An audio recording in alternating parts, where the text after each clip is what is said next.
And greetings from Las Vegas. After a wild week one of pro football, now we're getting ready for week two. Are San Fran and Dallas really that good? Are New York and Pittsburgh really that bad? Well, we're going to dive in. Beat the Odds starts right now. From our Las Vegas studios, this is Beat the Odds, sponsored by Superbook Westgate Las Vegas.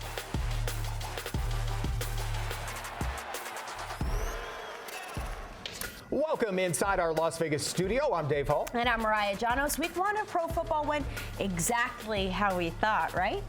Absolutely not. Some teams we thought would look good looked lousy, and some teams we thought would be lousy looked pretty good. All right, if you had a rough week one, here's a little pearl of wisdom from the great one himself, Wayne Gretzky. You miss 100% of the shots you don't take. Look at you, spitting knowledge today. So yeah, let's keep shooting that. Let's do it. Coming up on today's show, Fat Jack and Teddy will talk about the week one stunners, week two trends we could follow, and after a rough game, can Joe Burrow bounce back? Plus, the Achilles tear felt around the world. I'll get into Gangrene's updated season-long odds. Plus, Brandon Marshall is here to tell us what an injury like that does for the mental state of a team. I'll be back shortly. Dave, I'll send it over to you. All right, thank you, Mariah. Back with the boys. How are you guys? Doing great. Week one of the books, right? Can I drop another famous quote? You can drop it. Okay.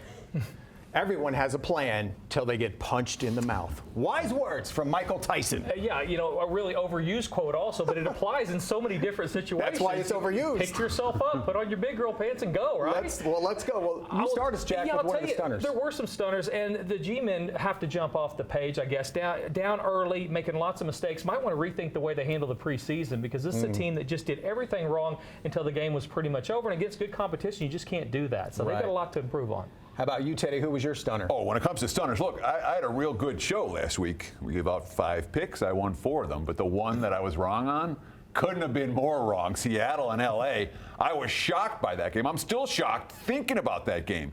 L.A. marching the ball up and down the field. Seattle completely inept, basically on both sides of the ball.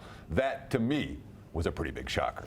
And one of the buzzwords you hear after week one is overreaction, don't overreact. So what are some tips of advice you have there, Jeff? Yeah, just keep in mind that your teams are going to regress back to the middle. So if they played really well, they're going to probably do worse. Really bad, they're going to improve. And you can look at the stats, and it plays out. About 60% of the time, teams that got beat by double digits in week one will come back and cover in week two. Teams that won by double digits will also do the same thing. They'll come back and cover. Two lost teams play the underdog. So look for value in teams that played bad just a week ago. So perhaps the G-men that you mentioned might fall under that category. Among others, exactly. Yes. Sure, not the only team that looked bad last week. No doubt. But certainly one of them. But, Jack, the numbers clearly show that your analysis is correct. Since 2010. Way to go, Jack. That's right. Do my best. Since 2010, teams off a loss, 0-1 teams versus 1-0 teams, it's the 0-1 teams who are the winners. 1-0 teams, 41-61 against the point spread. That's losing money. So it's the winless team that comes out hungry, and the 1-0 team tends to be a little bit fat and happy. There is one caveat. We have 0-1 teams who lost last week as a favorite. Those teams have been good long term, 41-30 against the spread. So if you lost last week as chalk, this might be the week that they bounce back. Buffalo, Denver, Seattle, and Cincinnati all fall into that category this week. For maybe some of the new bettors out there who are kind of new to this world, you know, week one was so weird. Is that common, especially now, like Jack, you were talking about, so many teams don't play their guys in the preseason that you kind of don't know what you're getting? I talked about it last week. I mean, divisional underdogs had hit 72% of the time in week one. They were 5-2 last week. So the trends continue. In this league, you've got to be okay betting uncomfortable teams. And so you're going to get value on teams that you don't want to walk up to the window and play. All these line setters, they have television sets. They know what's supposed to happen, and so they create those lines where there's value in the dogs. All right. Yeah, and that's very true, Jack. I mean, oftentimes you'll see the teams that looked their worst in week one come back week two with a whole different mindset and a whole different performance. A lot of parity. All right, you guys hang tight. We'll get back to you. Well, the biggest story in betting football now continues to be Coach Prime and his Colorado kids. Mariah is at the Superbook Westgate Las Vegas with more. Thanks, Dave. I'm here with EVP of Superbook Operations, Mr. Jay Kornegay. Jay, week one was very surprising. A lot thrown at us there, but how did you guys do here at the book?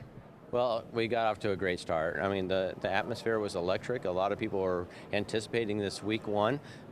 Great action on both Saturday and Sunday. Sunday, we were one game away of having a huge Sunday, but overall, a great kickoff to the season. Now, I want to switch over to the college game for a second because Colorado and Coach Prime have taken the betting world by storm. I just want to get your thoughts on that team.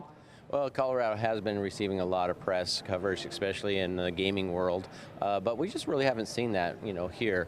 And I've talked to many other operators, and I think it might have been overblown a little bit. We actually wrote twice as much money on that Alabama-Texas game than we did Nebraska-Colorado game. So there was a lot of interest in it, a lot of tickets on that Nebraska-Colorado game, but I can't rank it as one of the best or biggest bet games ever. Now switching back to the pros, week two on the horizon, what matchup is standing out to you? Well, it's really unfortunate. Everybody was looking forward to this game with New York at Dallas. The look-ahead line, the early look-ahead line had Dallas at -3.5. Now without Aaron, that line has been bumped up all the way to 9.5. So there's a big difference between Aaron and Zach. No offense, Zach, but both teams are still 1-0. I think it's still a marquee, interesting game. Yeah, we'll see if Zach Wilson can hang. All right, thank you so much, Jay. I'll send it back to you in studio, Dave. All right, thanks to you too. After throwing for about 8,000 yards last week, can Bill Belichick and his boys slow down that high-flying Miami offense? Plus, can New York overcome the loss of Aaron Rodgers? See why our champion, Brandon Marshall, still believes. As we take our first time out, before their Thursday night loss to Detroit, Kansas City was the active league leader in consecutive opening day wins with 8. But which team has the all-time record? The answer after the break. Welcome back. Before the break, we asked you which team holds the all-time record for consecutive opening day wins. The answer, Dallas. They won 17 straight openers from 1965 to 1981. All right, here we are flying high above Allegiant Stadium, home of the big game in February. We cannot wait for that. Hey, scan that QR code on your screen and you'll feel like a champion too. It's going to take you to our website, beattheoddstv.com. Well, this big guy next to me played in a couple of those big games, winning a ring with Denver back in the day. Brandon Marshall back with us once again. Good to have you back, my man. Oh, yeah, it's good to be back. Well, last week we talked about that New York defense, and you thought they could be the dominant defense of the entire league, and they really showed up, and they had to show up because of that heartbreaking injury to Aaron Rodgers so early in the game. Yeah. But, man, when that defense had to show up, whew, yeah, they were a nightmare for Josh Allen. They definitely showed up, and they showed out. 3 interceptions. They were stopping the run. They did a fantastic job overall, and they gave the backup quarterback a chance, right? And they gave him a chance, and they ended up winning the ball game. Right. Yeah. It's very disheartening that Aaron Rodgers went down, but that defense is as advertised. Psychologically, when someone of the stature of an Aaron Rodgers, you lose them for the season, like how deflating is that for the locker room? Oh, it's very deflating because, those guys had big game aspirations. They wanted to be at Allegiant Stadium. And so with him going down, it kind of just brings the team morale down. It does, but at the end of the day, it's next man up mentality. Unfortunately, they won't have a Aaron Rodgers quality, quarterback. No, there's not another one of those laying around for sure. They got to find somebody in free agency, I think. It was definitely a weird week one, as it tends to be in the league. Is there a defense or a couple that stood out, maybe one in a good way, one in a bad way for you? Yeah, look, Dallas stood out in a fantastic way. They had interception return for touchdown. They forced 3 turnovers. They blocked. They blocked the field goal. For a touchdown. They looked amazing. They were flying around the football. The way that New York looked in that first game, it couldn't have gone any worse for them. Truly, a 40-0 football game in the first game it was just terrible. And quickly, the bad one. Oh man, Pittsburgh. No hesitation on that one. No, San Francisco, they almost averaged 6 yards per play, right? So that's every 2 plays of the first down. Yeah. That is demoralizing for a defense. They couldn't stop anybody. San Francisco had 188 yards rushing, right. And so if you can't stop the run, then it's tough to win the ball game. Last thing, you got a cool honor. You got to flip the coin before the Denver-Las Vegas game and got to take a picture with an old buddy of yours, if we can pop it up. Look at you. Yeah, that was I wanted my daughter to meet Peyton Manning, and as you can see, she's crying. She's not happy, but I was happy, and this picture will last throughout the year. So it was amazing honor to be out there for the coin toss and to see my old friend. Was it heads or tails? Oh, it was tails. Like you called it last week. Fails. Oh, wow, way to go. All right, Brandon, thank you so much. Well, after a pretty wonky week 1, there are definitely some betting trends you can kind of hop on and follow here in week 2. So here's Teddy with more on that. Let's talk about Tampa Bay and Chicago. This is one that stands out to me right now. Really, we're looking at Tampa -2.5, -3, depending on where you shop. And look, we already talked about it at the top of the show. The trends clearly say to back the 0-1 team against the 1-0 team. And when the 1-0 team is a false favorite, that goes even double. Tampa only gained 3.6 yards per play in Minnesota last week. They were the beneficiaries of a +3 turnover margin, made all the difference in the ballgame. And worth noting, some of the quotes coming out of the Chicago locker room after the contest, they were embarrassed by their loss to Green Bay. Quote, "We can't ever let that happen again."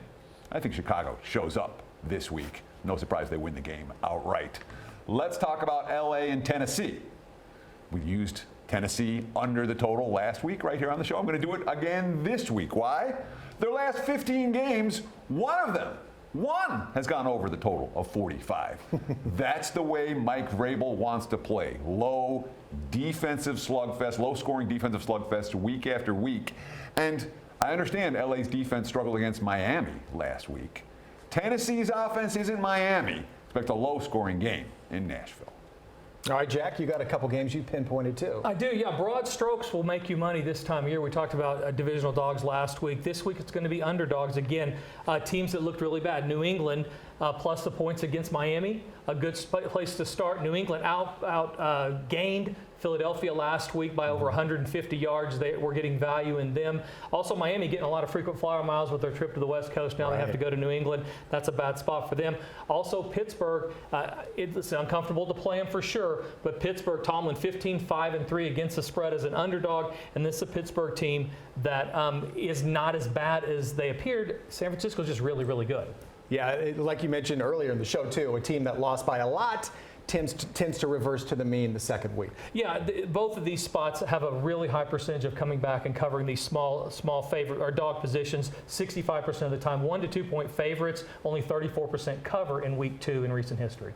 All right, fellas. Well, just days after becoming the highest paid player in pro football, Joe Burrow might have had his worst game. See why Jack here is expecting him to bounce back big time. We are talking player props next. As we go to break, at 19-3, Pittsburgh coach Mike Tomlin holds the second best Monday night coaching record of all time. A win Monday night against Cleveland would get him to 20 Monday night wins. But who is the only coach with a better Monday night record than Mike Tomlin?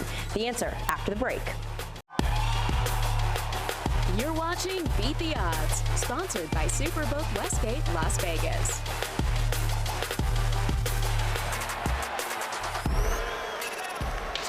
Welcome back. Pittsburgh coach Mike Tomlin has the second best Monday night coaching record of all time at 19-3. But who has the best Monday night coaching record? The answer, legendary Oakland head coach John Madden, who was 11-1-1 under those Monday night lights. All right, quick poll time. Raise your hand if you've been personally victimized by week 1. It can't just be me. As a matter of fact, we know there is one guy who had it the worst in week 1. Aaron Rodgers, Mr. 4 snaps, Mr. 75 seconds, Mr. No Achilles. The hope of New York fans crumbling on that opening drive. An injury like this left sportsbooks with a decision to make regarding Rodgers prop bets, though. Many refunded all Rodgers single bets and parlays that had Rodgers in them. Other books stood firm and did not refund. Refunds typically happen when severe game-altering injuries occur. We saw it last season with the scary hit on Tua, and then again with the Damar Hamlin situation. But what does the absence of Rodgers mean for the long-term outlook on this season? Ahead of the Monday night travesty, New York's odds to make the playoffs were -122. pretty decent. Now that this is once again Zach Wilson's team, the odds for New York to miss the playoffs are minus 260, even better odds, unfortunately. Now, division-wise, New York was originally boasting the second shortest odds to clinch the AFC East, priced at plus 250. The number has moved all the way to plus 550, which puts them in third, just ahead of New England. The biggest dagger, though, the conference championship odds, where the Gang Green were once considered serious contenders at 10-1, now 31-1. And it all sounds grim, but for the New Yorkers out there watching, I'm here to say it's not over just yet. It's only week 2. The AFC East is going to be very tight this year. This New York defense is no joke. We just heard it from Brandon Marshall. They're going to keep games close, if not straight up win them. And while Rodgers won't be on the field, the next best thing is him coaching. We saw it in Hard Knocks, working one-on-one with Zach Wilson, just like he did this offseason.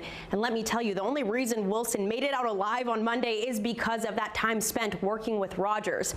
Not to mention his targets in Garrett Wilson, Allen Lazard, and say what you want about Dalvin Cook getting older, but he was the saving grace Monday moving those chains. So yes, the loss of Aaron Rodgers is definitely a huge blow, but Zach Wilson finished with a higher QBR in week 1 than Patrick Mahomes, Josh Allen, and Joe Burrow. And yes, you can say, no Travis Kelce, the weather was terrible in Ohio, Kadarius Toney doesn't have hands. But again, it's just further proof that anything, and I mean anything, can happen in this league on a weekly basis. So call me crazy, call me optimistic, but I'm not bailing on New York just yet.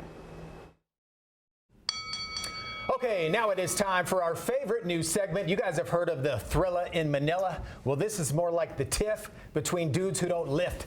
It's Teddy and Jack beefing over player props. Okay, fellas, today we're talking about Joe Burrow. Had a terrible game 1, so let's put up the split boxes. It's you two staring into your cameras. Somebody go. Make your case. Joe Burrow, under 266.5 passing yards. To me, it's simple. All right, no preseason means no chemistry. Even with a veteran quarterback, even with a receiving core that's been there, when you don't get those snaps in August, your production struggles early in September. We saw it in week 1 and week 2 from Cincy last year. We saw it last week. I think we'll see it in week 2 again. So, a little about me. If a UFO appears over Allegiant Stadium, I'm not going to run for my bunker. I'm going to see what happens. Somebody eats all the pie at Thanksgiving, I don't freak out. Because that person's normally you. That's right, because somebody else does, because I don't overreact. All right, I go ahead and just wait it out and let's just see what happens. Last time I checked, Joe Burrow was not new to the league. He just got the bag. He's got a ton of money, and I do expect this week to be much, much better. He averaged 297 yards a game last year. This number's down because of what happened last week. That means there's value in going over. I'll take over the number. Can I throw in a quick wild card? Okay. Burrow got a haircut this week. One of the reporters asked him why he did it, and he said it's because he played so poorly on Sunday. Why is that not in my notes? Clearly, that's going to be a difference maker, but Joe Burrow's not the whole equation here. The equation includes Cincy's offensive line, which was a sieve last year, which was a sieve in week 1, and now they're facing a tough Baltimore pass rush. So for Burrow to get over this number, he's got to connect downfield. I don't think he has time to throw downfield. This sieve played late in the year last year. That same bad offensive line. When you have a bad offensive line, you can't run it. Guess what they're going to do then? Boom. Right arm of Burrows down the field, over the total. Okay, boys, we're going to have to call it right there. It's a tie. It's a tie. I got more. No more. You're getting all lathered up. Well, hey, we're not done with you two. Up next, the two dudes who don't lift. We'll be back with our top picks of the week. Plus, we have a mystery box today. Today, the wheel will reveal what's in the box and which one of us paid a lot of money for it. Before we head to break, with a new start in Denver, Sean Payton is looking to become the 8th coach in league history to lead 2 different teams to the big game. But who are the other 7? That answer after this. All right, before the break, we asked you, Sean Payton is looking to become the 8th coach in league history to lead 2 different teams to the championship game, but who are the other 7? The answer, Don Shula, he did it with Baltimore and Miami. Bill Parcells, who took the G-Men and New England to the title game. Dan Reeves, Dick Vermeil, Mike Holmgren, John Fox, and most recently, Andy Reid, who did it with Philly and Kansas City. All right, here we go. Welcome back to our Las Vegas studio. We've moved into our favorite room, the football cave. This feels right? We do a lot of stuff here. Lots of room for activities. Yes, and these chairs. Top notch. So, as always, let's end big. It's top pick time. Teddy, get us started. All right, let's talk about KC and Jacksonville. Right now, KC -3, -3.5, depending on where you shop around. They're going to have Chris Jones back this week, which is a big impact on the defensive line, and it's bad news for Jacksonville and their very iffy, dicey offensive line advantage, Kansas City. Home field edge. Oh, the game's in Jacksonville. Who cares? Home teams 4-12 against the spread in week 1. This is a continuing theme dating back to last year, the year before that. Home field advantages declining year after year. And last but not least, Andy Reid off a loss, 7-0 against the spread. His last 7 tries, 6 of those wins coming by more than a field goal. All right, Jack, you nailed your pick last week. Who do you like? I did, yeah, and a very comfortable pick to play. I'm not sure I'm making friends with teams like Tampa Bay, but I will tell you, I do like under the total in the Miami-New England game. It's a Miami offense that everybody knows went to the West Coast. They're really building up their frequent flyer miles with lots of offensive output. I like under the total because I think their offense will regress. New England, not going to be too open, too aggressive, more conservative game plan. And primetime games always going under. Undefeated in week 1 on 122-80 run in primetime games to the under. Let's go under in New England, Miami. All right. Well, now it's time for our nemesis, the wheel of keeping it real. It's our heads on a Vegas-style slot machine. And today we have a mystery box. All right, let's find out what's in the box and who it belongs to. Let's spin it. I mean, Mariah's holding it. That's kind of a giveaway. Yes. All right, What Mariah. do we have? What's in the box? Guys, it's Christmas morning, and we have Wow. my prized possession. They're a little flimsy from being in storage, but you know what? They, I guess you could say they're a good investment. We'll ask my mom how If she those were feels. size 11 and didn't have a weight limit, I would love to borrow them. All you. Those shoes cost more than my entire wardrobe. Yes.